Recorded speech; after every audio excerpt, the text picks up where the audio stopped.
apabila seorang lelaki menikahi wanita non-muslim dan wanita itu pindah agama hanya untuk menikah, apakah itu sah? Apakah itu sah, Ustaz? Dan berarti apa laki-laki itu harus memimpin dia dalam agama Islam sesuai syariat sebenarnya, atau tetap, apakah akan tetap dipertanggungjawabkan di hari akhirat kelak nanti pada suaminya, segala sesuatu yang dilakukan oleh istri masuk ya, Masya Allah, Ustaz. Nah, jemaah. Iya. Di antara langkah untuk mendakwain orang non-muslim kepada agama kita adalah dengan menikahi mereka. Sebagaimana mereka juga melakukan itu. Mereka menikahi wanita-wanita muslimah agar murtad. Sedangkan kita mengajak orang-orang non-muslim agar masuk ke surga Allah Azza wa Jalla. Kalau dikatakan bagaimana hukumnya seorang laki-laki muslim menikahi non-muslim. Yang pertama, non-muslim ini terbagi jadi dua. Satu, ahlul kitab. Yang kedua, orang-orang musyrikin. Ahlul kitab ini orang-orang Yahudi dan Nasrani. Kita menikahi mereka tanpa mereka masuk ke Islam, pernikahannya sah. Tanpa mereka masuk ke Islam. Namun di sini tugas suami adalah membimbing istrinya. Jangan sampai engkau menikahi non-muslim, tahu-tahu anakmu jadi non-muslim. Gimana tanggung jawabmu di hadapan Allah Azza wa Jalla? Engkau pemimpin yang bakal ditanya. Kalau sekarang dia masuk Islam, alhamdulillah. Maka sekarang tugas suami. Kalau dikatakan masuk Islamnya itu, Ustaz, karena proses nikahnya aja.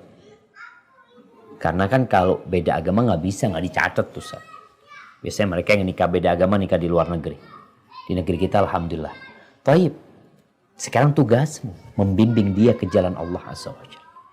Tapi kalau ternyata engkau menikah bukan karena ingin menyelamatkan dia dari api neraka, engkau hanya ingin menikmatin dia secara syahwat, maka engkau akan merana di dunia sebelum di akhirat.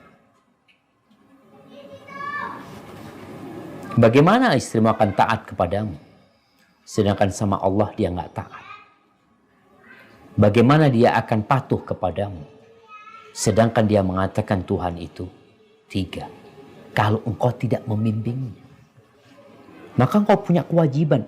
Gunakan kesempatan ini untuk menyelamatkan dia dari api neraka. Oh subhanallah jemaah, kita melihat ada wanita-wanita yang non-muslim. Ini cerita yang di Swiss ya. Anda dapat cerita tentang seorang orang Indonesia nikah sama wanita Swiss, kemudian dia masuk Islam. Akhirnya wanitanya ini, istrinya itu gugat cerai suaminya. Gimana dia gugat cerai? Dia gugat cerai karena si perempuan belajar Islam.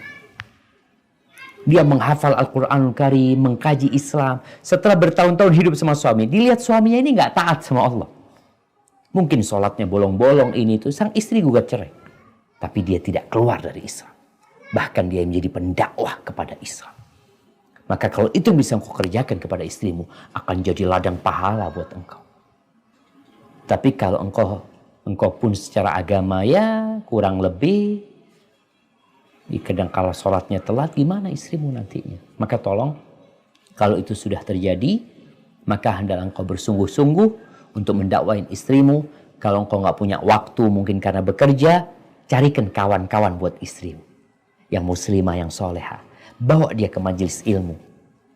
Ajak dia untuk nonton kajian sekarang ini umpamanya. Dengan harapan hatinya semakin kuat keimanannya.